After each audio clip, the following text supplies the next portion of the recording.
Everyone,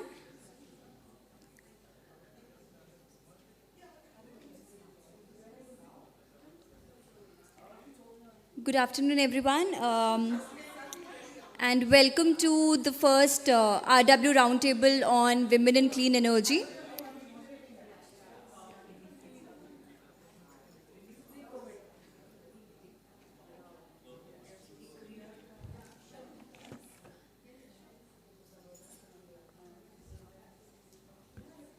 May request everyone to please be seated so that we can begin the roundtable.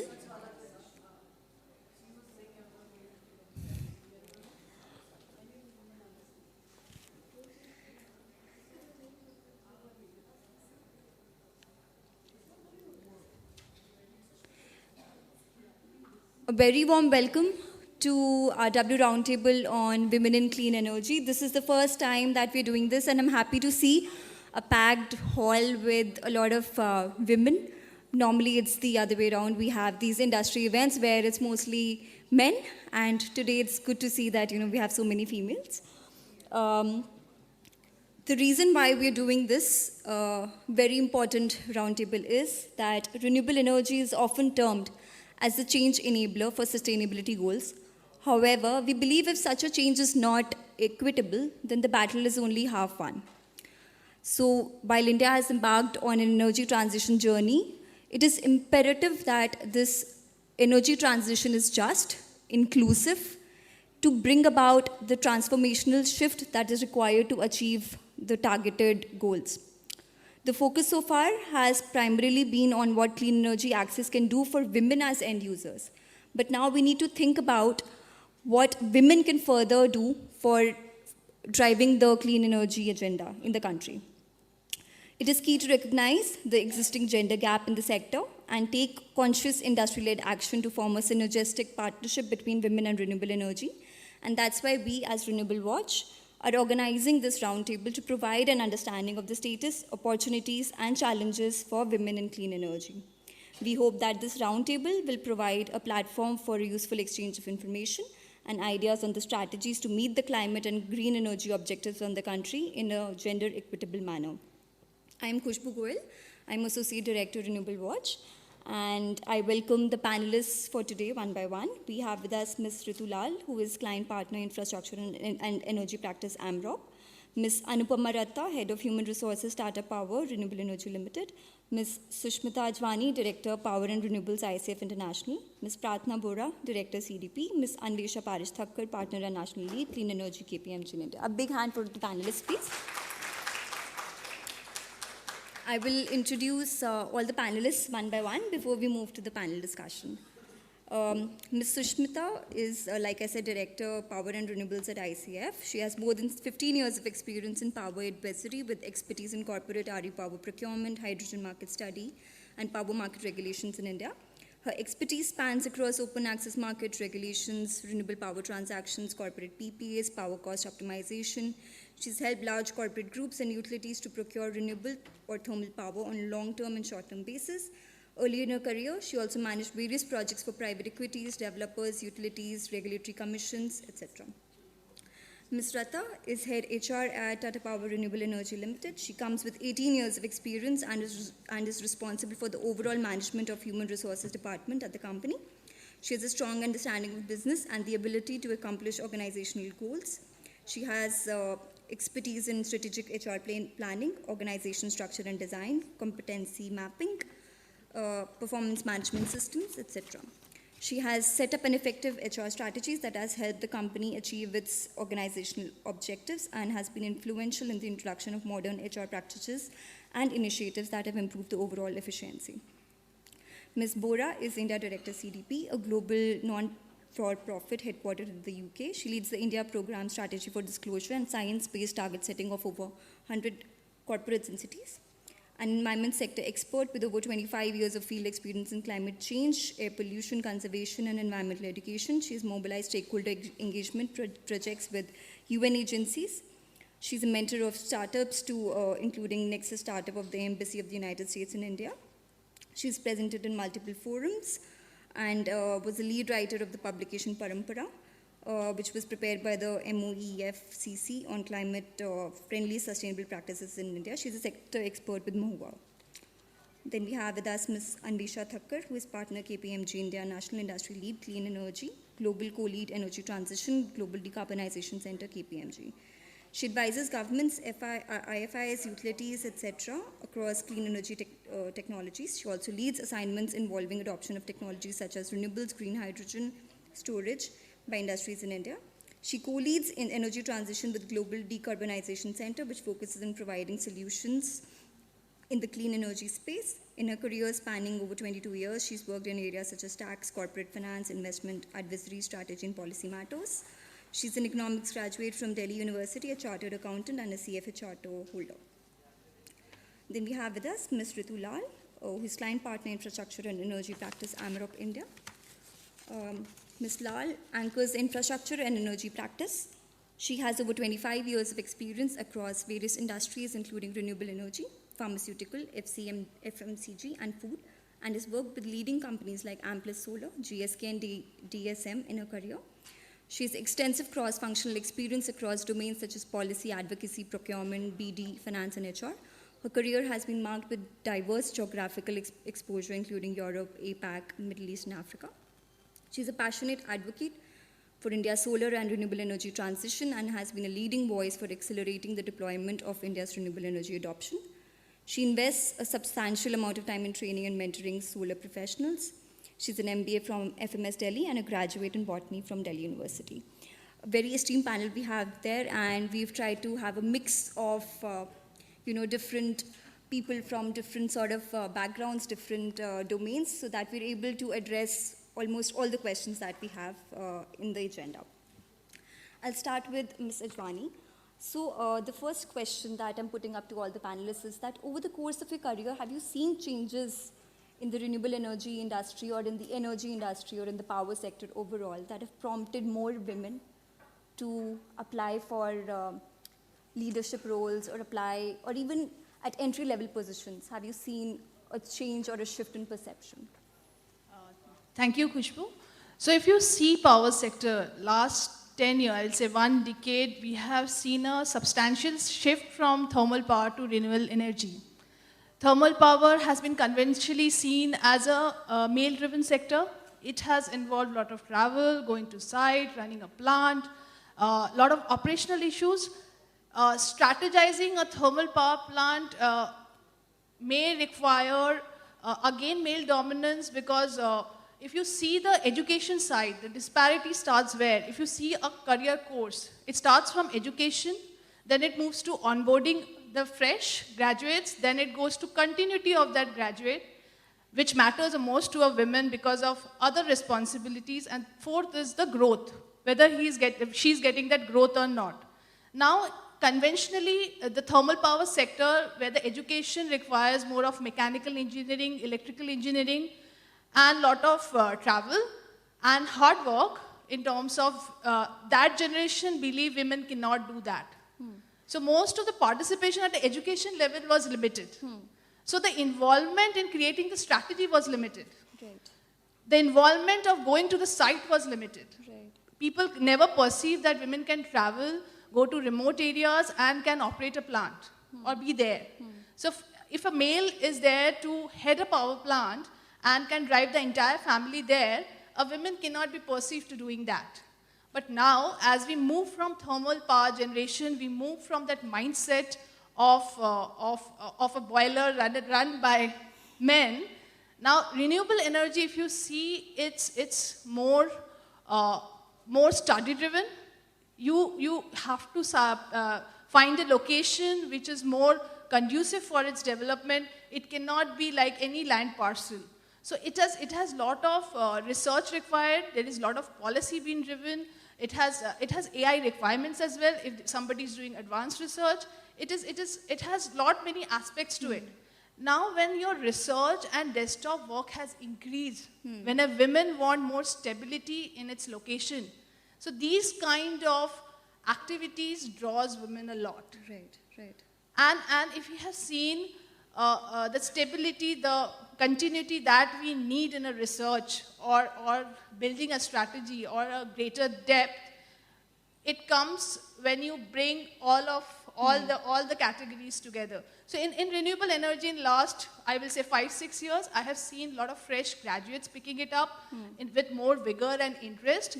It may be because more of opportunities are coming in, a lot of investment flowing in renewable energy, and this has come in tandem with organizations opening up to hire more women. Right. They are like, in ICF, it is mandatory to have a inclusive and gender neutral recruitment. So when even I hire for my team, I have to be conscious that it is not going one way. The tangent has to be balanced. But is that one way, it is gender balanced? It has to be gender balanced. And when I say gender balance, I will not say it is just women.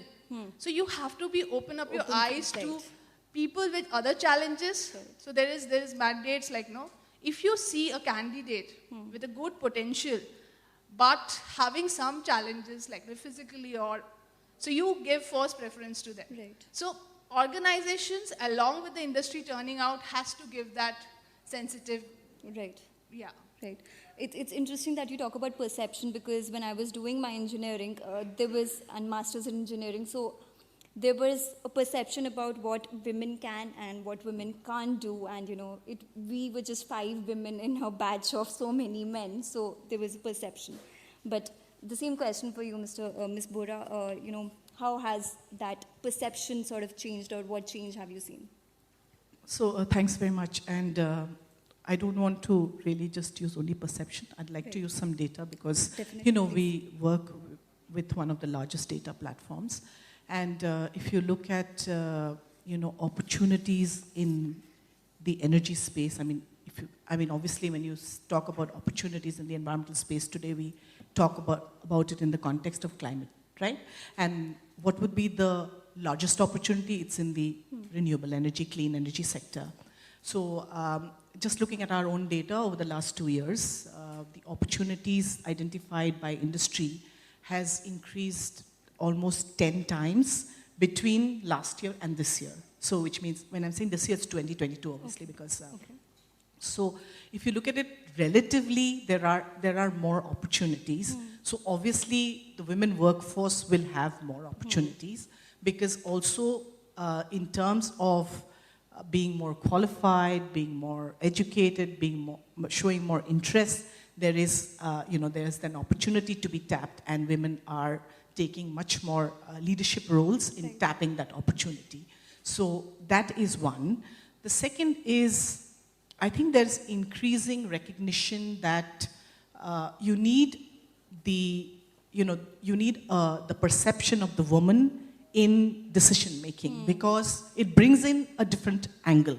And it brings in an angle. For instance, let's look at the whole issue of addressing women's health.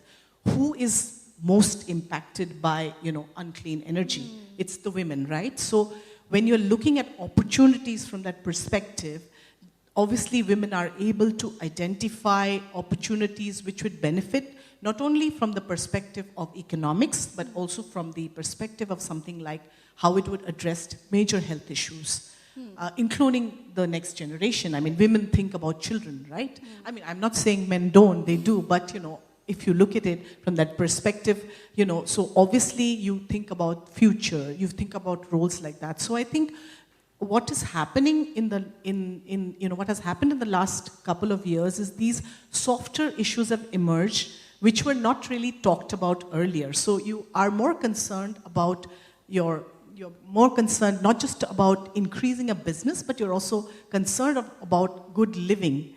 The indexes have changed. So I think from that perspective, there is a lot of engagement in terms of new ideas that women are bringing in. The numbers also obviously are increasing, because we have more women who are being trained in these areas. And thirdly, I think the whole area of sustainability has become an increasing concern for gender. There's no gender issue there, but I think women play a major role, you see, because they are dealing with water even at every aspect. You're dealing with energy at every aspect. So I think these perceptions are coming in more and more, because the voice of women is becoming stronger. Right. But of course, we do have a long way to go. Right. Thank you. I'll stop there. Ms. Lal, you have been a speaker at many of our conferences, and it's always been you and mainly, three gentlemen manel, or right? two What gentlemen we call a manel. sitting with you. So, have you seen that sort of shift happening over the years in renewable energy industry or in clean energy industry? Yes, I have seen that. Right.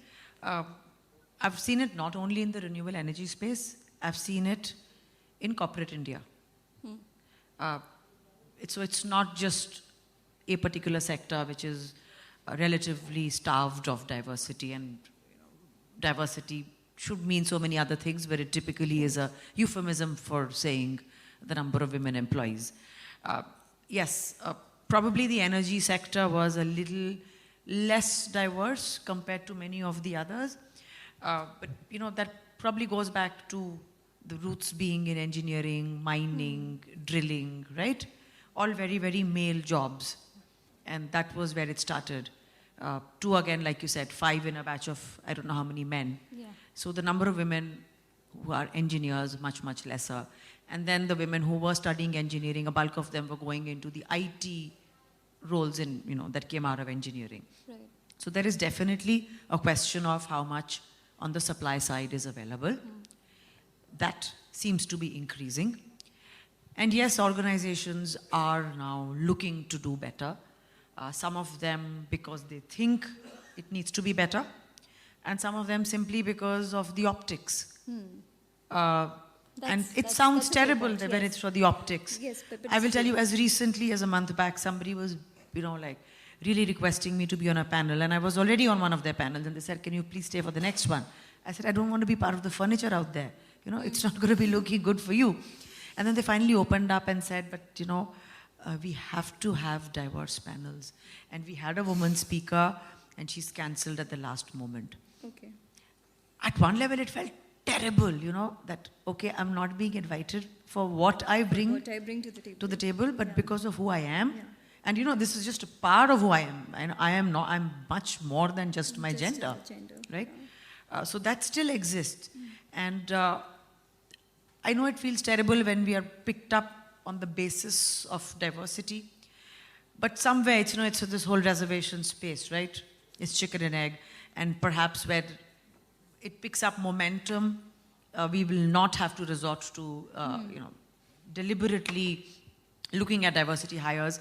At my previous employer, I remember we were hiring, and the HR team there it was on a LinkedIn or something that put out a requirement, and it said something about women candidates preferred. Preferred, yeah. So we got a very upset man writing back saying, "This is not fair." I saw his point. I do see his point as well. It's, it's a balance that one has to play. Yes.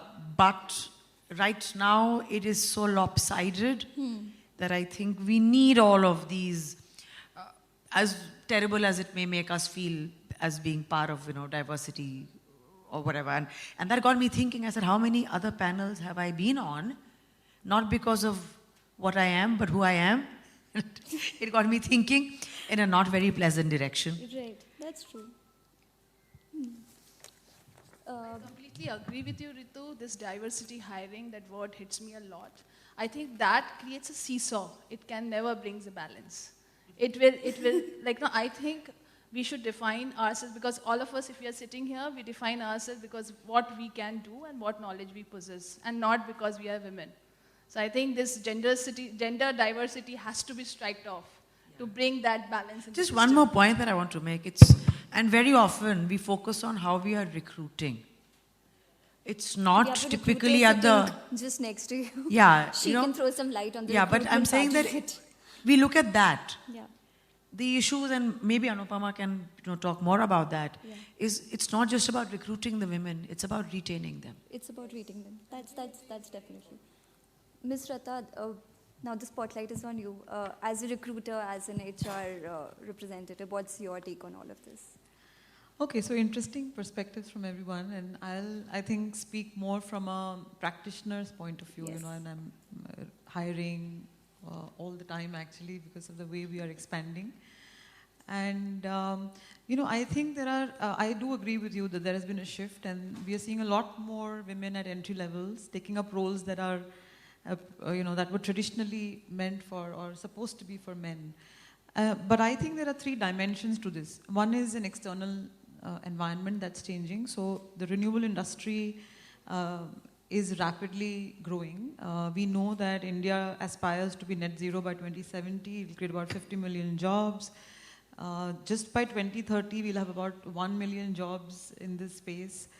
Unlike what people normally think, renewable industry provides a multidisciplinary environment. There are lots of opportunities in the area of construction, in the area of operations maintenance, business development, and corporate. So the opportunities are also immense. So that's the external environment.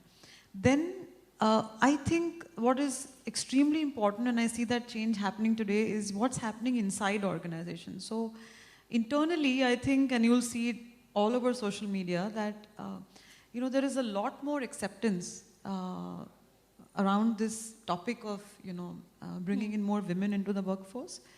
And I can share an example of what we are doing. So we, apart from a lot of other businesses, are also into the manufacturing of solar modules and cell. So we have a plant in Bangalore where we had 100% men, okay, which was run by that, and that was about 500 megawatt. We have another plant that we are setting up in Tamil Nadu, which is about 4 gigawatt. And today in our management cadre, we have about 40% women there, and in our operator category, we have about 80% women.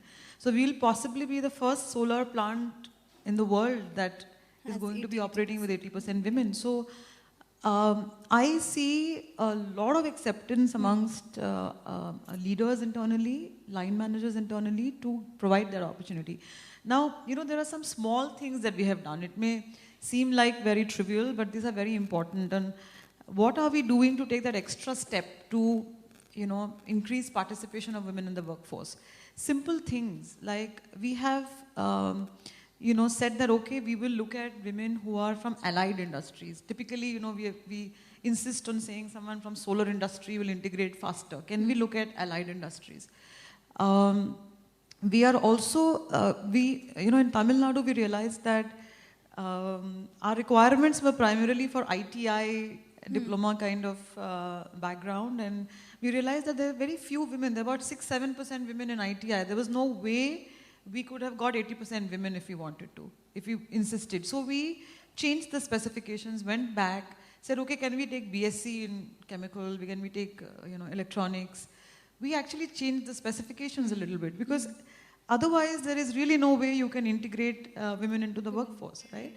So these are steps that we've taken in order to ensure that we are expanding the pool that we can recruit from. Those are really small things, but important. Right. At our project sites, the third thing that we are doing is that we have mandated at entry level 50% women to be recruited. And even in renewable projects where a lot of work happens at remote sites.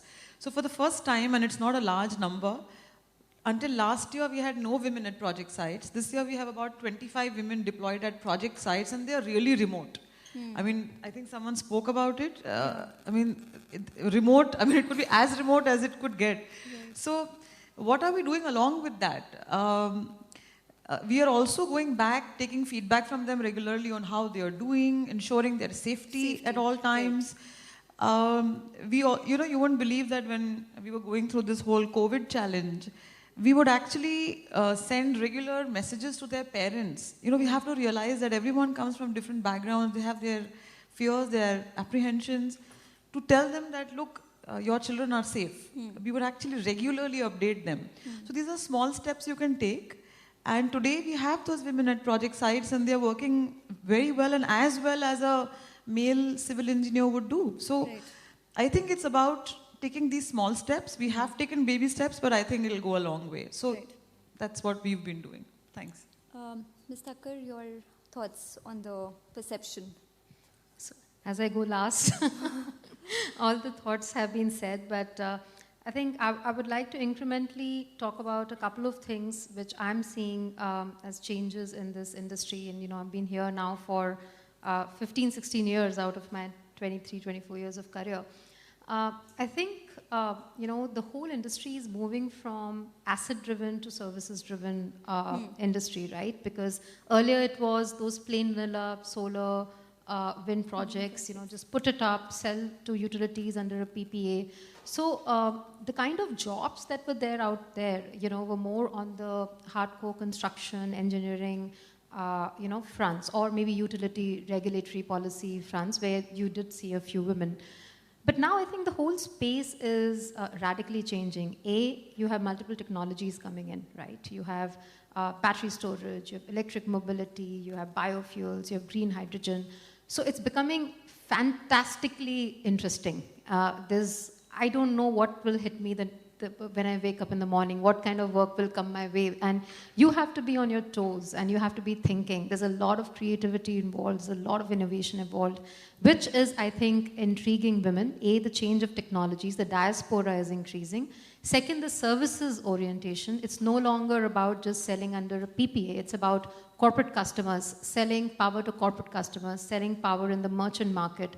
It's going to go towards energy as a service, where you're actually providing decarbonization services or energy services to client, which means that there is a plethora of functions around this, whether it's customer service, whether it's finance management, strategy, business development, financial modeling, commercial structures, all of which I think women are equally good at, and that is something that really attracts them. Third, I would say, is the globalization of it. It's no longer an industry which is India-centric. It's very global. You are on global platforms when you are working in the clean energy space, and you're globally interlinked. You get fresh ideas. You get platforms where you are visible, globally, which I think means a lot. And finally, I think now the whole linkage of the clean energy is going towards ESG, sustainability, decarbonization, climate change, which I feel that women identify with. Like, my kids are extremely proud that mama is saving the world because I work in clean energy. And COVID brought that home, right? They saw what I was doing. And they went to school and said, mama is saving the world, which brings a lot of pride, and also support from the family when they know that what you're doing is extremely important, right, which I think is creating far more women interest in this field than it was earlier. That's actually something that even I can relate to, because, even my family obviously feels that, I'm working in clean energy, and that's something to be proud of. Ms. Lal, since you have to leave, I'll put up the next question to you. What has been your personal experience from a gender perspective? Have you faced any, opportunities that you had to pass up or pass off because of, some challenges that you faced? And what learnings can you share with the, young women who are gathered here? So have I faced gender discrimination? Yes. Have I faced some challenges? I didn't want to just say it right, or gender discrimination. That's why I was trying to mince my words. I think a lot of us have. Some of us would have been very lucky if we haven't. Right? Be it at work, be it at school, be it in a stray remark from a male colleague or friend. So a colleague trying to be helpful, telling me, I had something to do at 6:30. They said, yes, I know you have other priorities. Yeah. I said, excuse me, you may have meant well because I have young children, but that just does not sound right. I am very, very committed to the work that I do. Two simple, small logistic challenges. When I first started working in 1996, gone to a factory. It was a very big factory in Punjab. They didn't have a single woman employee, so they did not have a women's toilet. So, something as little as that. Very different 25 years later. So those are the small things. Face some biases, but I've also found enough people, male and female, who have mentored me. And you found enough champions, people who recognize talent and look beyond the gender. It also comes from your own being and your own personality, where you're able to push back and call it out. I think sometimes we do not always call it out, especially when we are younger. We put up with a lot, or we try and avoid a bad situation, but we are scared to call it out. Even if you look at, and the worst aspect of gender discrimination or the harassment that happens at the workplace, Yes. and the kind of laws that we have in place for it. And it's not just in place, we have actually implemented it in many organizations. This zero tolerance policy for misconduct, etc., etc. So these are all very important steps. Lastly, the one change that I think was very welcome and that led to a lot of debate. This was a debate with friends over an evening where when I had my child, the first one, there was 3 months of maternity leave, right? And I thought in my head, I delivered, I blinked my eyes, and 3 months were over. And I was going back to work. And that is now, 6 months, at least in our country. And it still seems that, and I have young women coming back to work saying, oh my God, and you talk to them, right? And they said, it's too little. It's true. And if you talk to many of the industry people, and they say that a lot of, if you will see now, a lot of sectors which are not very women friendly, especially financial services and the investment banking side of it, they're actually cutting down on the amount of young women that they're taking in. Because let's face it, we cannot afford people who go away from work for 6 months. I said it's not a vacation, but be that as it may, those are the other kind of challenges that are coming up. Which also leads me to wonder whether all policies to create balance should be only for women. That's what I was coming to. Because There that should be is equal actually somehow burdening us even more. Because by giving me flexi time, yes, of course you're helping me, but then you're making it even easier for society to tell me that I now have to look after the home, I have to look after all the house management, the groceries, the children, and come to work. The balance of work, not there. between men and women is sadly still not there. Maternity leave is like 6 months. Paternity leave is 5 days or 2 weeks or something like that. That's it. And organizations which give 1 month will put it down, very proudly in their presentations. 1 month paternity leave, right? So at some level, and we've seen the change happening in Western and Northern Europe. It's not going to come from policy alone, right? Where you will see men taking off on boys' holidays because, my company gave me 3 months for maternity, or paternity, sorry. So here I am, I'm traveling the world while my infant is being looked at at home by my wife. But these changes need to be brought about to also put the responsibility for managing the home on men.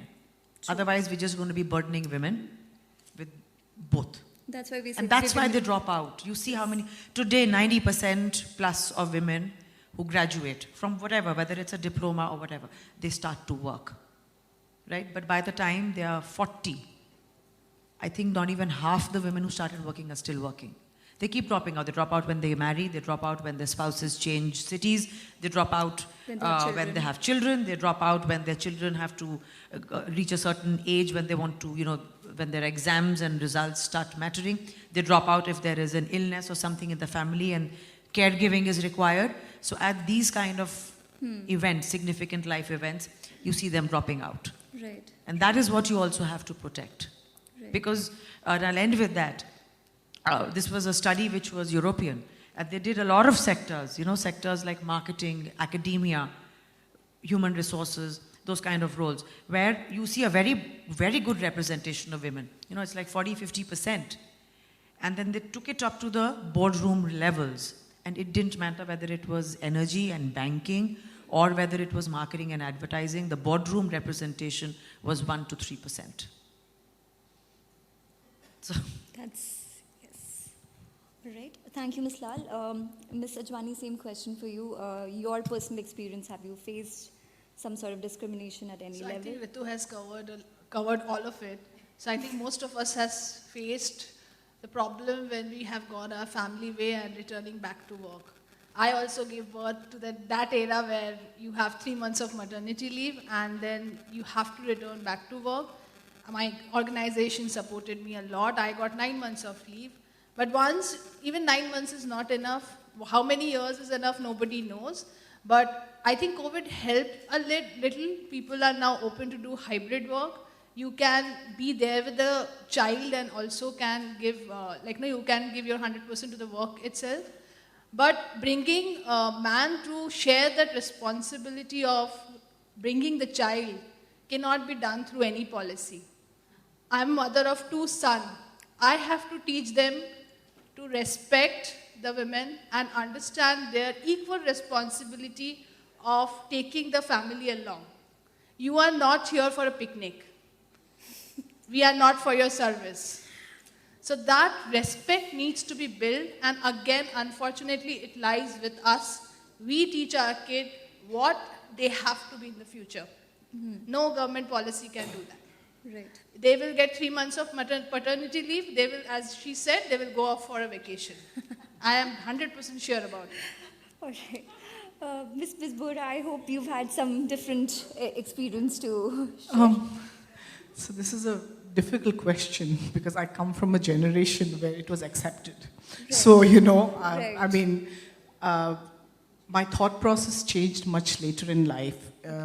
Initially, when I started my career, I mean, I was on contract, so I never got maternity leave, so I don't even know the concept. I was just asked to go. So, I think, so if you look at it from that aspect, there has been changes. Today we have more voices. There was only me at that time arguing, and there was no one who stood up for me, right? But at least today we have women who are on a dais and we can talk about these things openly.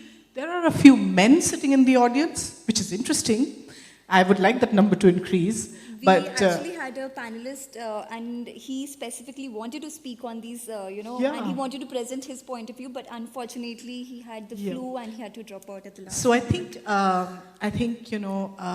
one of the things that has happened is that we have more voices now, so we should start being more positive about it. Yes. Because we are able to make a change. We're able to increase the government maternity leave period is much larger now. They also have a leave, for women when you have, when your child is in the crucial years, like the 12th.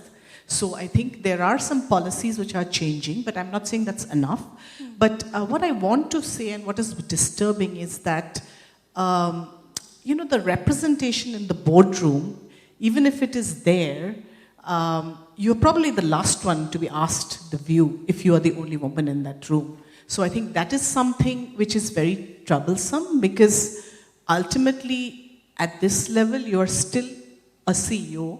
So I don't know why you're pushed over when you're having a conversation and okay, so now let's hear the lady's view is how you are treated. The second is, why is there a special award for a woman CEO? I mean, I've got an award for a woman leader. Now, of course I took it, but I'm just wondering why I wasn't in that, category of all the men, because I thought, I work with, 200 corporate sector leaders and CEOs, and I tell them about climate, and I get them to disclose. So why should I get a woman leader award? I can easily be pit against that, right? So these are certain interesting questions. And finally, the point I want to make, taking from her, is that some sectors, it's still difficult. Because, if you look at, since you asked me for a personal experience, most of my career has been in the development sector, where the gender issue was always discussed, primarily because, there was more sensitivity, because you worked with women, and automatically, even though you didn't have reservation, organizations had women representation. But having moved now to, the industry, the corporate sector, I see, you would think it would be more progressive, but it's actually the other way around. And in the sense that we still see all men panels when you're discussing finance or something which is, more, whatever you call it, complicated or male dominated. So I think that's an area of concern where I think we need stronger voices and more women in the sector, because there are some sectors which are progressing, but then, how do you do the sectoral kind of which also includes the economic divide, right? Right. I mean, if you look at, we're sitting in a boardroom here and there are women here and we can talk about it, but I'm sure there are communities where this voice needs to reach and ensure the equal representation. Right, and actually, since we do a lot of conferences, we've often seen, and while we try to, have more women, it's often at leadership roles, we always find men, so we have to, invite them to our panels or our conferences. So yes, that's something that we have also faced. Ms. Ratta, your personal experience, if you would like to share some examples, and what I would also urge you to share some maybe thoughts on what young women here can, go home with about some advice that you would like to give them. Thank you so much. My apologies to everybody. I really wish I didn't have this. Has been one of the most interesting panels. Thank you. Thank you so much, Ms. Thank you, Ms. Lal. My apologies. Thank you. Ms. Farah. Yeah, so it's an interesting question, and I really loved all the responses of the panelists. I think my take on this is a little different, and I'll probably focus on the question, the second question that you asked. What is it that the young women here should really take back? And again, I'm talking out of my, our experiences, everyday experiences rather. So we've been, very aggressively hiring for our expansion projects. And as a part of it, we are doing a lot of walk-in drives where we, call candidates, interview and select them. I was sharing with my colleague who's here today that we ran 2 types of drives. And, I heard Ritu also saying this, women hiring, diversity hiring. We ran a general walk-in drive, which was open to everyone to come and attend. And our conversion from walk-in to hiring there was about 25-30%. And then we had a women walk-in drive, all women walk-in drive, and our conversion was about 50%, which is a fairly good percentage to have. And we were thinking, why is it so? And I was a little curious, so I went back and did a lot of reading around it. And there's a lot of research that says that women will not apply for a job till they feel that they're really meeting the job specification. So they're very conscious about whether they really meet the requirements, and I shouldn't apply if I don't meet it 100%. Now my advice, and my not advice really, but I'm sure all the young women here are really capable in their own way. But just a suggestion from my end is don't stop yourself there, right? You may not be 100% fit for something that you are wanting to take up, but that doesn't mean that you will not take that step. And we realized when we talked to these women that we hired that this is exactly what was going on in their mind. And so I think one thing that we must do, and I have done, and frankly, I have been fortunate to be a part of a group that I cannot remember the last time I faced any discrimination really, because our group really upholds the value of care, respect, and all of that. And but to whoever, to all of those who would have experienced it at some point, I think you have to take that step to say that I can do this, and invest in your development and skilling, upskilling, reskilling if required. And try and bridge that gap. In fact, when we were hiring, and we told our hiring managers exactly this, that even if the person is not meeting 100% of the specification, let's get her on board. Let's get her on board earlier than you need and spend those extra 3 months on training her. Right. Because that's how you will be able to give them that opportunity. So similarly, we have to take that step forward and say, I can take up this role when there is an opportunity, and I will bridge that gap by reaching out and asking for a platform for more development, mentoring, etc. On the organization side, I feel, there was an interesting, there's a program that the group runs, and that is basically mentoring mid to senior level high potential women. And a particular year they had mentored about 100 women, and they interviewed all those 100 women on what do you think you need inputs on? What do you think are your areas of development? And these are high potential women who are identified through their performance, etc. And they said that assertiveness, negotiation, networking, these came up, and this was actual data that the group had actually presented to us. Many a times I'm asked, do you do positive discrimination in promotions? Why don't you do that for women? So we do not believe necessarily in doing that. But yes, what organizations must try and do, and we do that, and I would like to share two things that we do very well, is to provide that platform. So the assertiveness, the networking that the women spoke about, we have for the last 3 years, we've been running a mentoring program for women where we specifically focus on these areas and support them. So what can I do to help them take up those roles is that.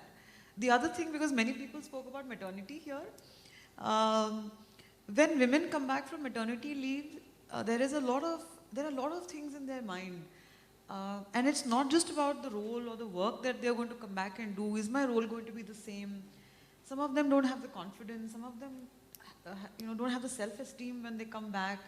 We've actually started a program where we get into coaching them about 3 to 4 months before they come in after their maternity leave. And they also have an option to have their spouse join those coaching sessions, where they are supported on these factors and they can come in and transition quicker. Right. So hence when we are talking about equity, I think it's about providing those opportunities. Those opportunities, right. And it is tailored to the needs of that audience. So they need it. We design those programs and we ensure that they have the platform. Right. I think that's the way we ourselves and organizations possibly can bring about this balance and equity to a great extent. Right. Ms. Ratta and Ms. Thakur, if I could just request you to please shift one seat so that the photographer can click pictures. I'm so sorry. So you were talking about how change is being brought about in Tata Power, but I, from my personal experience, have often faced this discrimination, when I'm moderating a conference and then, a delegate would come up to me and say, oh, I did not expect that you would know so much about this particular topic, because they just assume that, I may not have that technical knowledge to understand or to speak about it. And talking about networking, I do have young girls in my team who are at times hesitant to, go up to senior industry leaders and, about how they might be perceived or will they be judged for their knowledge.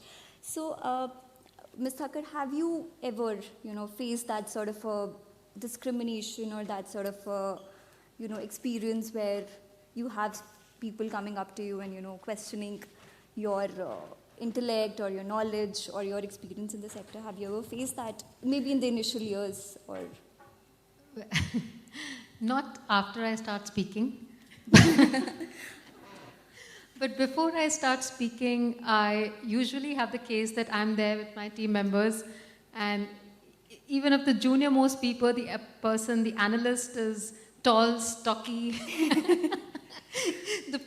whoever I'm going to visit will first come and shake his hands, thinking that, I'm the analyst in the team and he's the partner. So that happens very often. So, but I don't think it's anything to do with discrimination. It's unfortunately, if women look good, we can't help it. But yes, it happens. That's a very positive way to look at it. Yeah, I always look at it positively. And honestly, I went for my annual medical test, and the cardiologist was like, when he was looking through my papers, he said, but why did you do a stress test? You're 27. I said, I think you're misreading that too. So he just looked at me and he just assumed that was 27 written there, and without disclosing the age, I can just say I'm well going over the hill very soon. So, but the point is, I don't think it's about that. I think it's about your content. You could have that question coming in for a man as well. So it's how you present yourself, how you speak, how confident you seem. Then people will never come, and they should not, unless it's more about how you look. That can be the difference, but then that's okay. That you're blessed with looking so young and nice, you can't help it. But there have been other forms of discrimination over there. But I think we need to get over that, honestly, and we need to look at the next steps, because the world, the way it used to be in the last 10 years and where things are going now is radically different. There's far more awareness. There are people like Anupama who are, at the head of, HR, who are making sure that there is awareness, that senior leadership, also buy in to what people are saying and what needs to be done, and it's not only kind of women always asking for it. So what I would only recommend is that believe in yourself, because men has this cricket optimism, India jeetega, So they're always, if they're this, they will project themselves over there. Not only project, they will believe that they are there. Well, women, if they have that much capability, they will believe that they only have this much. So just have a lot of belief in your capability and know that you're really capable. You can do your job fantastically, because the sincerity you can bring to the table, the lateral thinking, the ability to think innovatively. I think the commitment, the sheer commitment, it's by far very valuable. So believe in yourself and carry yourself with confidence is all I will say. But have you ever faced, instances of mansplaining, or anyone has ever faced those instances of mansplaining where you are trying to, explain something or say something, and you have a person or your colleague or maybe your boss or someone, just, no, I'll say. Oh yeah, that happens. That happens. But I think my advice over there is to always very calmly just say, please let me finish my point. Right. Because you have to be assertive. If you, if you are a pushover, you will be pushed over. And again, that's true not only for women, it's true for very timid men and men who are not very aggressive as well. So I think very politely, you need to just say, hey, just give me a minute to complete. And it happens all the time. And sometimes it may not be possible because, in most of the conversations, there are like 20 men. And especially on Teams call, etc., you may not be heard. So then you need that sponsor also. Somebody who's watching out for the fact that this person is trying to speak for a long time and says that, that she didn't get a chance to speak. And sometimes when that person is not looking out for me, I may, after the meeting, just call him up and drop him a line saying that, hey, I had my hands up for a very long time. And I didn't appreciate that I didn't get a chance. Or I will say I didn't appreciate being spoken about. So just, I think, if you tell people and show that you're not a pushover, second time it's not going to happen. At least in that group it's not going to happen. It may happen in another group. In another group, right. Yeah. Any thoughts on mansplaining? I'm so loud. Ms. Ajwani or Ms. Bora? If somebody don't let me speak in such a gathering, I will be loud. I'll not raise my hand. I'll just speak. I'll make them stop. So I think you should be strong enough to put your foot down, say, I have an opinion, better listen it, otherwise you have to hear me screaming only. Right. Ms. Bora, have you ever faced that? No, I agree with her. In fact, I told her that I don't allow it. You don't allow it. So, yeah. So I think you have But how can you, not allow it without coming across as rude or coming across as, someone impolite? Yeah, I don't think politeness ever comes in, because I think it's how you say it, and you learn over the years how to do it. It's not like, but I think it's important to be assertive. I mean, any leadership role means that you have to be assertive, because I'm not saying this only for women, but even for men, but I think leadership means that not everyone is going to like you. Yeah. And we have to accept that, and that's how it's going to, be, so. Right. And that's a key lesson, actually. I mean, just learn to speak up. Everybody needs to, because you're not there just to do your work. You're there to ultimately go to the top, and that should be your ambition as well. So just learn to speak up. Yeah. Right. Yes, please. A memory of early days of my career, and it was actually where a male colleague had spoken on my behalf. So it was very interesting, and I didn't realize at that point. I was part of a retail organization, and I was, leading HR for that organization. And we were all in a leadership meeting, and we would meet once a month for reviews. And every time we would meet, the person I would report to would say, Anupama, why don't you just organize some tea and coffee? Okay. So, I was HR, so HR is supposed to be ensuring there is tea and coffee, But I would very happily say, yes, I will go and get it done. And, what kind, green tea or what cookies. And so one of my colleagues, he was a marketing head, I remember. Marketing. He came and said, what is wrong with you? I mean, why would you be arranging tea and coffee all the time? So I said, really? I mean, I didn't think of it because, I love hosting people at home and, I love ensuring that everything is right and, good dinner. And so I'm okay. So it was a little different for me that I actually did not even think of it. But the male colleague came up and, actually stood for me. And You said did not that. realize it at that point, that something like that. I know this point is going over, but I just would have to share something. So, women are naturally chosen as compares or anchors for events. So for our events as well, it's always like, okay, Anvesha, do it.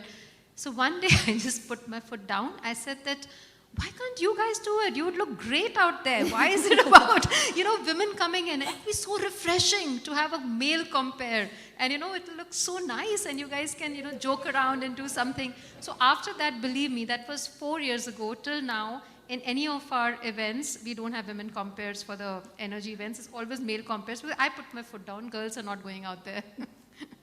I said, if we go, we'll go as a pair. Then it's a bantering and stuff, not the standard thing, over there. So that wo nahi hoga. Just because I'm a woman, I'm not comparing. I'm not going to do that, yeah. Just wanted to add, actually, hearing these, I think it's also important that, we go beyond the stereotype dialogues and look for opportunities like this, because I think that's where the key areas stay, get them more involved. Maybe that's how you're going to change them. Yes, yes, true. I'll probably ask if anyone has any questions, any comments, any experiences that they'd like to share, or take suggestions from the esteemed panelists that we have here. Yes, please introduce yourself to the panelists and then... Good evening, everyone. So this was, one of the most comprehensive discussion on the gender part of the professional phase that we are all going through, especially the young mothers and all. So so there is one query and another experience that I would definitely share. The query is, so I have moved into different profiles and my job change has been within an year and a half. There is a very common question that I, that the team raises, especially before the HR, the main team that I have to work with. So there are two questions that they raise. One is, where is your husband working? And so I really don't know, because my husband has never has been asked, because as far as I know, that where is your wife working? And I'm a mother to a 6-year-old daughter. So they don't ask me directly whether you are planning for the other one, but they definitely ask me that, do you have any plans of moving from here or having some other project? So I really don't understand how to answer this. Where does this project thing comes from?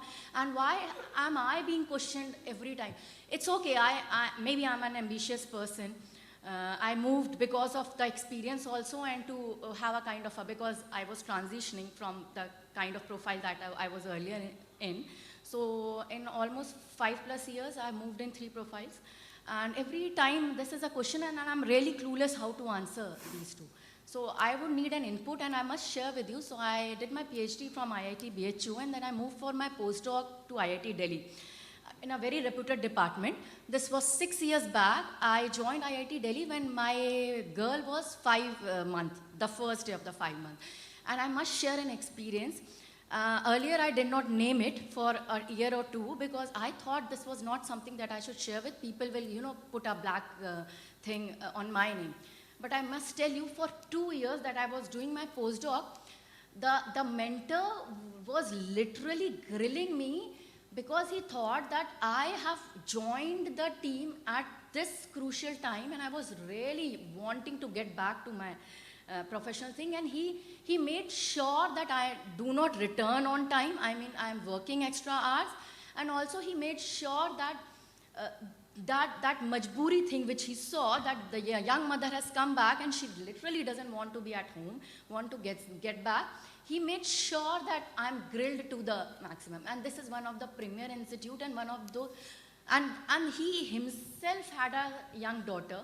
a wife who was a, she left job and was a house mentor, but I was really, clueless to see that how such professional people who have so much of experience behave. And that was my first experience as a young mother and going back into the job circle, which actually, I am sharing this because for 2 years, that made the whole experience different for me. I was really fearing that whether I should now continue the postdoc or move on to the job. And the result was that within a year, I completed my postdoc, did an international conference and moved into the job because I did not want to continue the postdoc. I thought this won't be a real thing. Maybe I would have continued it if the experience was different and the person would have understood. Right. Thank you. Yes, please. Dawn? Good afternoon, everyone. I am Praveen Dhamija. I am in this sector for the last, I joined MNRE in 1989. And I think that was by choice. I liked this subject, so I joined MNRE. And all these years, till I retired till 2016, I was just one lady scientist among 70. So you can imagine all what you have been telling me, that you have to be assertive, you have to fight. When my son was born, and I took 3 months leave and 3 months earned leave. And when my senior, he gave me an excellent rating, my reviewing officer said, "Are, she was on 6 months leave. How did She you was get taking that full rating? pay. She did not work. How she got excellent?" Yes. So this has been the attitude, like what she was telling in IIT. I also know many girls there who are doing their PhDs. I don't want to name the department. My attitude has been to encourage girls that you get out of it. And I told that girl, you leave this man, and fortunately now she has a startup. She is in carbon accounting, and she's doing very well. So we have to encourage. It is good to be assertive. You have to fight your own battles. There's no one who will help you. But you have to be assertive, and you have to encourage each other. And for Anupama, I want to say something. See, it's very good to have a drive for recruiting and all that. But along the entire process, see, I was also chairman of the POSH committee. I had a joint secretary, I think I had shared in the earlier this thing, who put up a grievance. And my secretary, he wanted me to resign. But I fought back. And I gave justice to the joint secretary. And my own promotion was delayed. It happened. I was to be promoted as advisor. My file was, it was kept in a cupboard. It was not sent to the personnel department. Okay, that's all history. I fought back. I told him, "Sir, I am not resigning. I will give justice to this lady. Either you give her justice." That sort of an attitude has to be there. For you, I said that you have to have continuous, interactions with your staff. When I used to take meetings, I found my staff coming and telling me so many incidents. One secretary, secretarial services lady said, "Ma'am, आप जरा directors के कमरे में CCTV लगवाइए." So it means they were facing some problems. Passages में लगवाइए, क्योंकि कोई PN जाते जाते हैं वो हाथ मार जाएगा. This you have to be very careful. You have to keep interacting with your staff. And third point, we are talking of women in renewables. Okay, I have seen the transition, women coming from diverse fields. They are coming up. Today there are 3-4 ladies working in the ministry. But women in clean energy also include those who are in the DRE sector, who are in the rural areas, and they are the ones you have to touch. Right. So I would request, and they are a big force. If you go and visit those people, you will find those women, they're waiting for you people. Right. To come to them, to reach them, so that we can give them the advantages, benefits, and they are well aware. I have worked in the entire country. I have worked right from length and breadth of the country, national, international, all I've been. I was an IPCC expert also. So what I feel is, if you go abroad also, you will find women facing the same problems. It's not that men are bad in India. Men are, I'm not saying they're bad. They have got their own value system. The men in the audience, ma'am, are all looking at each other and just laughing. I'm not saying anybody is bad, but it is, when I was selected as director, so I was one woman and others were, one of my colleagues came to me and said, "Arey, aap to ek hi hai, aapko to selection hona hi tha." So what I said, I said नहीं नहीं, मेरे को ना secretary ने कहा आइए madam बैठिए, चाय पीजिए और जाइए. It was unnecessarily grilled me for 45 minutes. And then he told me you are the best. So this attitude has to change. Right. You know, that perception has to change, and it will change over a period of time. Thank you. Not change. Over the years, you were there since 1989. Yeah. Do you see the change? You have seen the change, She's saying 1989 that, to she's 2023. seen a I was in change. Delhi government also heading the energy department. And I was fortunate among 5 people. There's a I was the question only in lady the second scientist row. selected by chief secretary to head Delhi government. I energy just department. want to address So change is there. Change is there. yeah. Change, it is there. Your colleagues may be different, you know, how your colleagues perceive. But I used to tell the secretary, sir, और लोग को लीजिए. There should be more women in your department. This is not, renewables is not a field job. What is there in renewables? What is there? Policy, MNR is all same. And today you have, see, here also in the Skill Council for Green Jobs, when we do the trainings, I go and look for women. There was only one girl in one trainer's training. I said, Jesus man, मुझे भी मना कर रहे थे, ये बहुत मुश्किल है, मत जाओ. I said, क्या मुश्किल है इसमें? But then I went to Renew Power. They have an all-women department. Their head is also who is going and fixing the panels. What is there in fixing the panels? Women can go to moon. Why can't a woman fix a panel? So this sort of an attitude change is required. Right. So I just have one. There's a point. question in the second row. Yes, yes. Sorry, just one thing about what she just mentioned about, and I completely agree with you that you know, a group like the Tata Group has always been at the forefront of social change, and I think one thing that we are doing, and I really would like to share that on this forum, is that in the new plant that we are setting up, we are working very closely with the district administration in Tamil Nadu to be able to mobilize rural women. You know, from, like I said, not just ITIs, diplomas, BSc, and in Tamil Nadu, the women are extremely qualified. So it is very easy to get diplomas and engineering background. Yeah. You must have heard about the village in Tamil Nadu. That was the first village where we set up a gasifier, which was being set up by women and run by women. Absolutely. So we are actually working with them. We have a comprehensive skilling program where we will skill them, and 80% of our operator workforce will come from the villages and rural areas and surrounding our plant. So it is extremely important, hence, not just to focus on what we have been traditionally calling the white collar workforce, but we as a group have a lot of emphasis on allied workforce. And we are exactly doing that at our new plant. So thank you for bringing that point up. It's very important. The change you wanted to ask me. You know, in 80s, 89, when I was there in the ministry, I went to Pune for a inspection for chulas. There was a training program for chulas we were doing for the women. And the women were, all of them had come. वो अपने गठरी में प्याज और रोटी बांध, they were not knowing कि हमें कुछ TADA मिलेगा या कुछ मिलेगा. Such was the inclination to get trained on just construction of chulas. अपने प्याज और रोटी वो बांध के लाए. So this is the spirit of the women. So you have to go and touch that spirit. Right. Thank you. The gentleman in the second row, please. Excuse me, madam, मैं तो मैं हूँ. अगर आप सभी ने हमारे को ऐसे ही बोला कि देखिए कुछ नहीं है, मैं अनुमान लाइफ तो हमेशा बराबर ही चलेगी, कोई डिस्क्रिमिनेशन नहीं है, एक तो सोच पे होता है, सोच क्या है. बाकी जिस सब्जेक्ट के लिए हम लोग आए शायद प्रैक्टिकली टच ही नहीं किया आप लोगों ने, आप लोग डाइवर्स फील्ड से हैं. मैं गवर्नमेंट ऑफ इंडिया से वर्ल्ड बैंक ADB का कंसल्टेंट हूँ एनर्जी सेक्टर में. बहुत छोटी चीज़ को बात करिए, वुमेन जो है विलेजेस में रहती 50%. उनकी बेसिक रिक्वायरमेंट क्या है? गर्म पानी, भोजन पकाना, लाइट, क्लीन एनर्जी.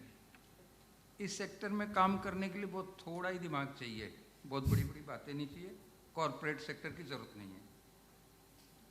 पानी जो मिलता है वुमेन को, हैंडपम्प से गर्म पानी मिलता है सर्दियों में. बेस्ट एनर्जी यूज़ है रिन्यूएबल का. No motor, no electricity, solar light से उसको लाइट मिलती है. बेस्ट रिन्यूएबल एनर्जी का एक्सपेंस है, गवर्नमेंट प्रमोट कर रही है, वुमेन को फायदा है. सोलर का चूल्हा है, सोलर का पंप है, आ गया है।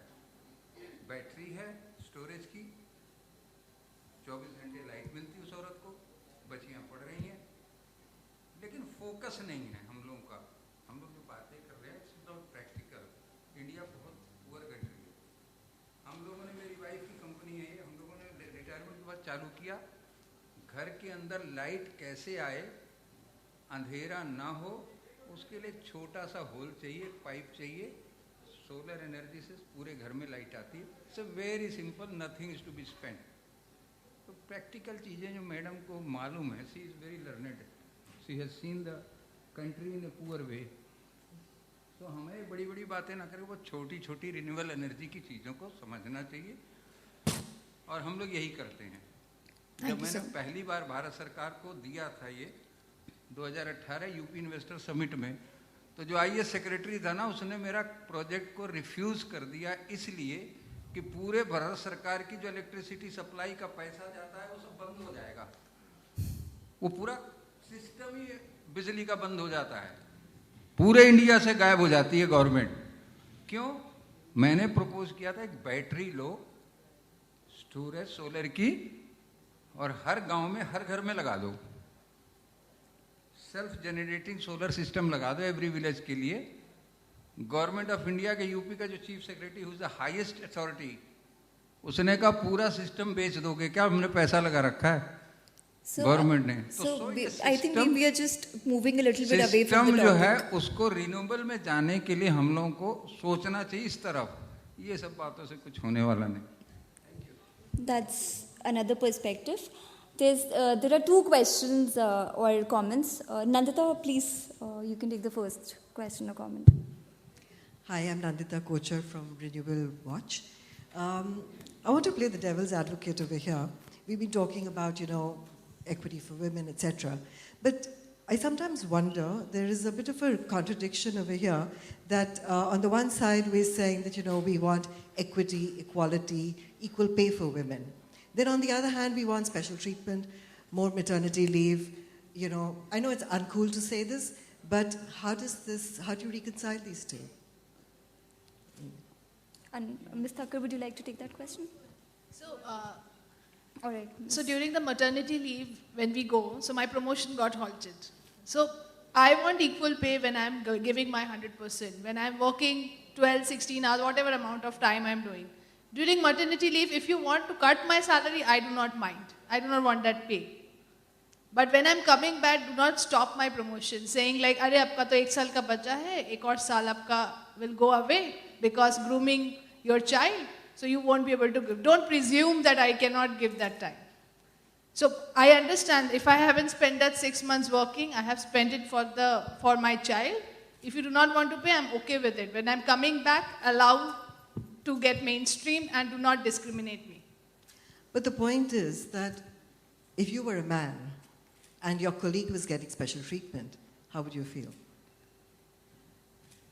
And why should, it's okay if your pay was cut because you didn't work. So I do not think I'm getting any special treatment. I bear a child. I'm now grooming it. So my male colleague may be like having his kid also, where his wife must have done the same thing. So for that 6 months, I'm not asking for an increment or hike, which he must have got it. So I'll tell you, like when I joined back after my 9 months of leave, that year I didn't get my increment and the promised promotion. I gave birth to 2 kids, and it is like 21 months different. So 2 years I didn't get increment. So where is the discrimination? I don't see any discrimination. Is because you got paid for those 3-6 months, right? Don't get me wrong, I'm a mother of 2. I don't know whether I got maternity leave or not, but I'm just saying from a playing devil's advocate, we don't have a man on the panel, but it would be interesting to hear that view. See, for women who are from like a good economic family, not getting paid it's not bigger matter.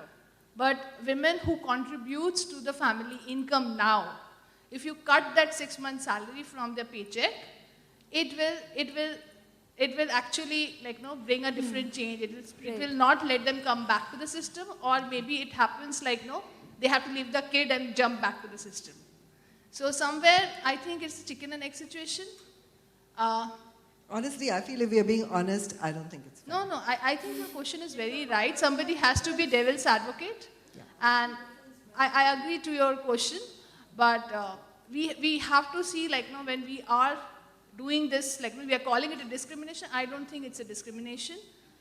Because you are supporting the woman for that period to come back again. Right.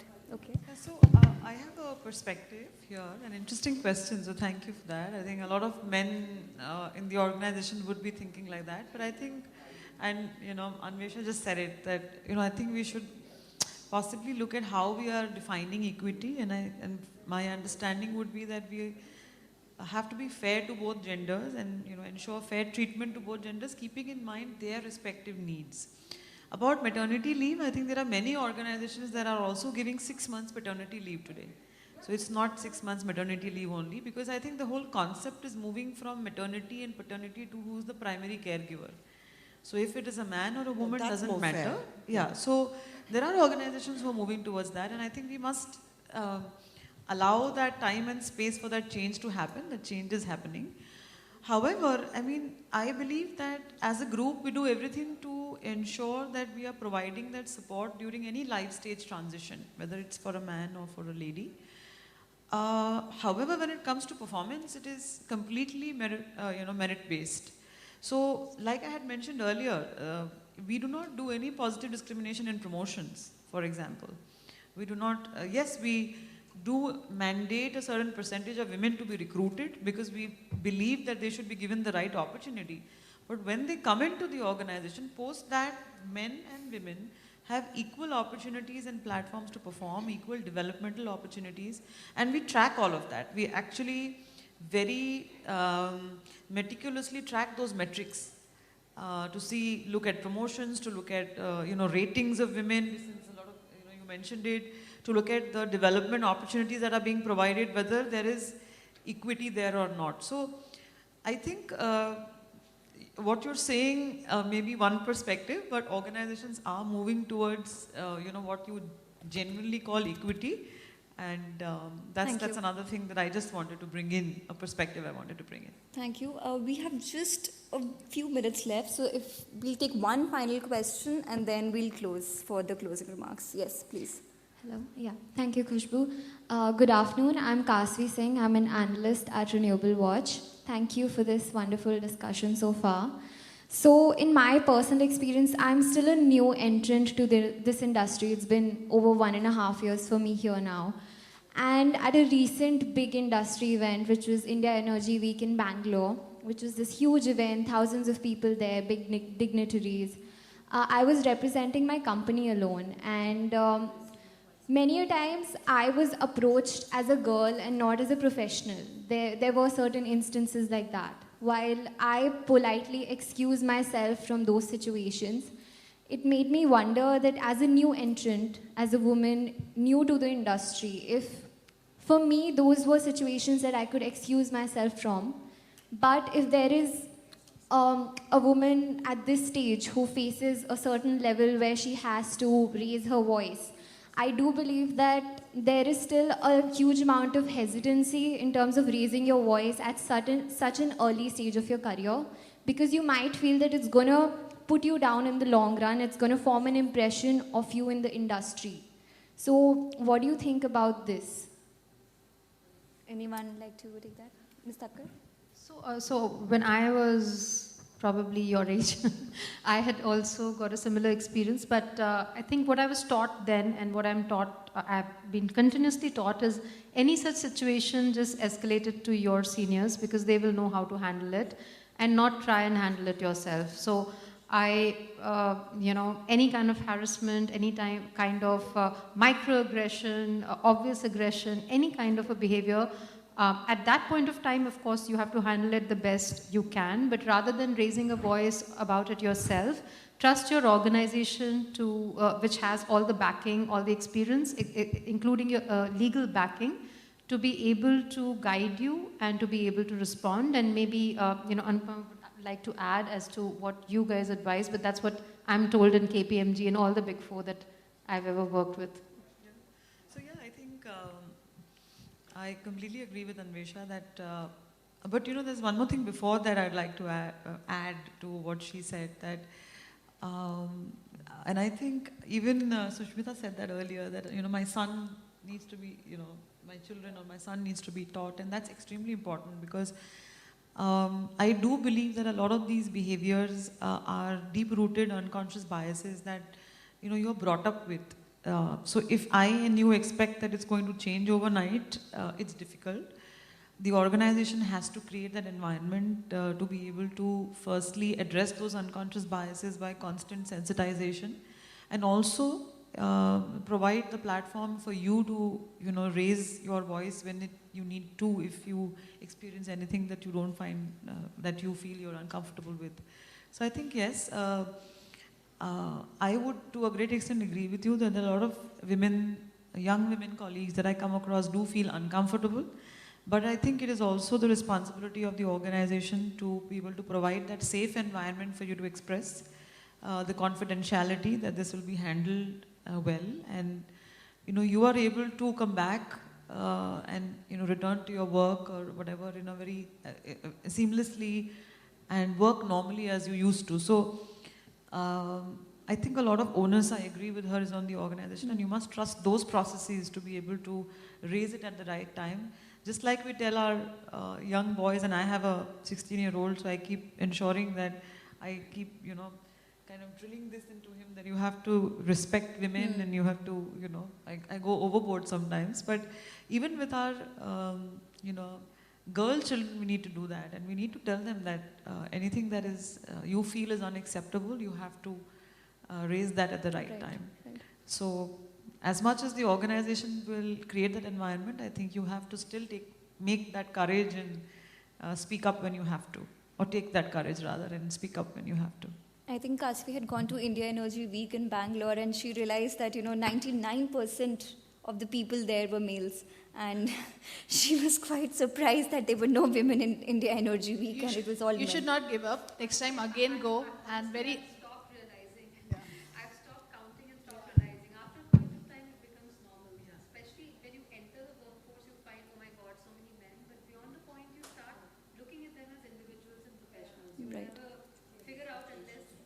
Right.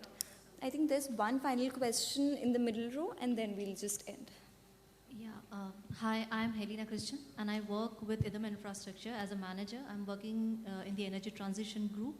I'm mainly a part of the offshore wind energy, which is going on as one of the areas of development in India.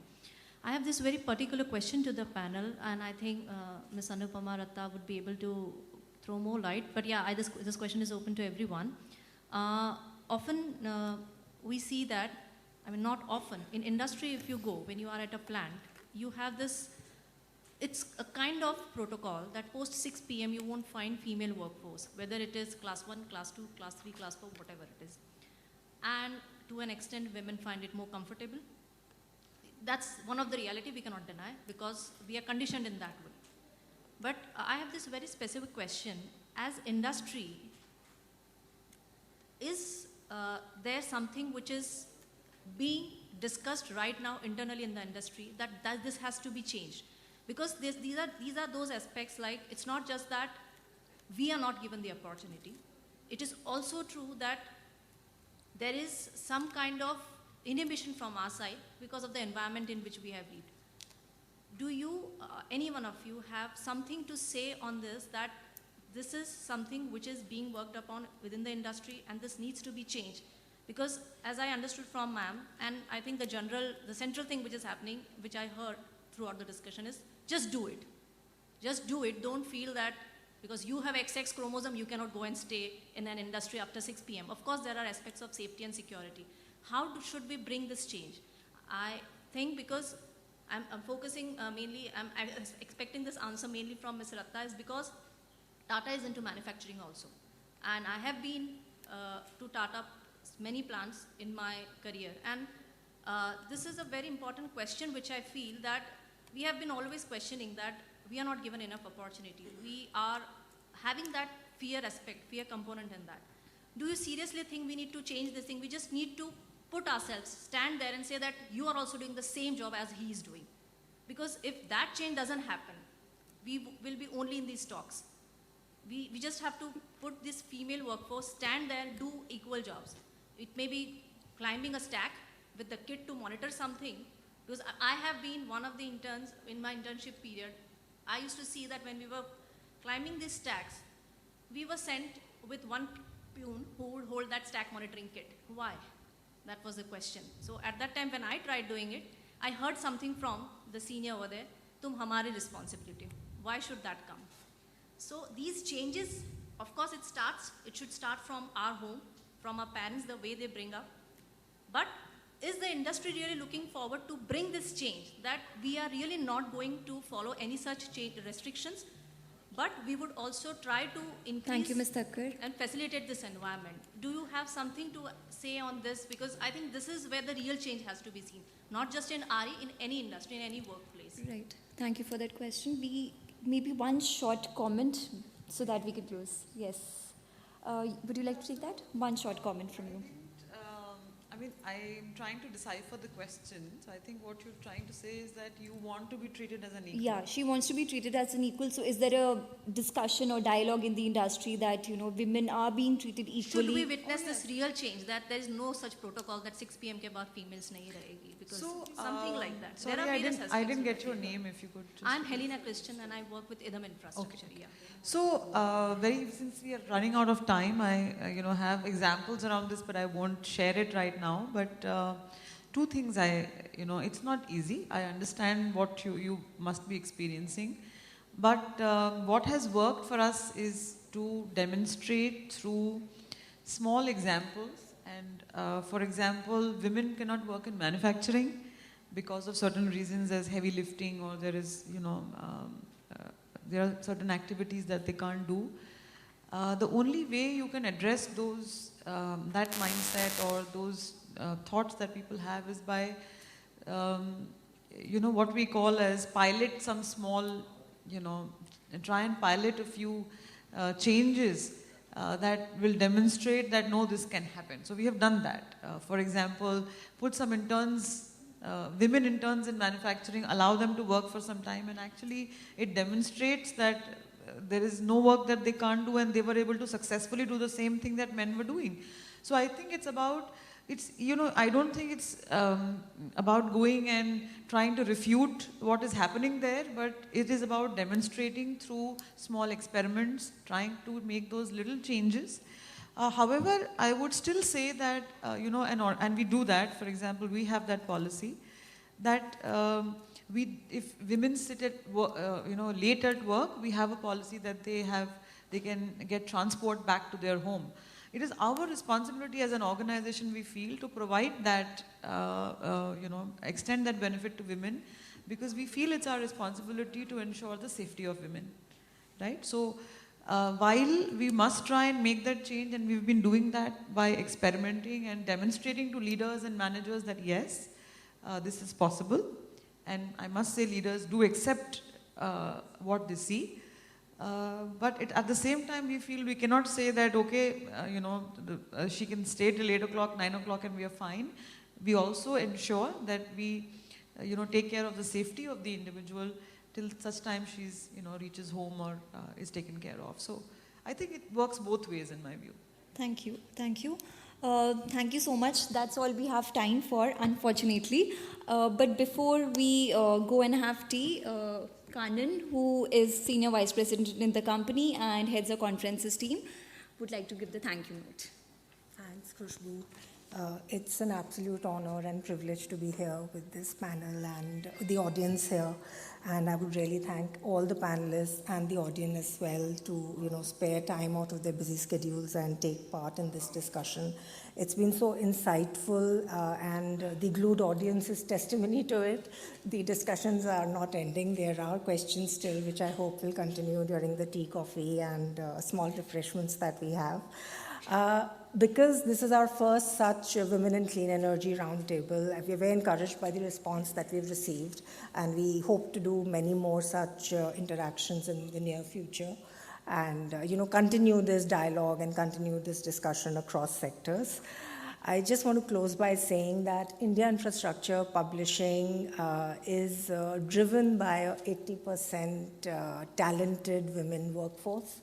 And, almost, we have 7 women leaders. Some of them are here who are part of the management board. So, and I heard one of the comments saying that retaining women is a very important factor. And for that, I'd say our company is walking the talk, so to say. So I myself have been with the company for 20 years plus, and there are a few in the audience who are here for more than 25 years plus with the company. So thank you all very much, and have a pleasant evening ahead. Thank you.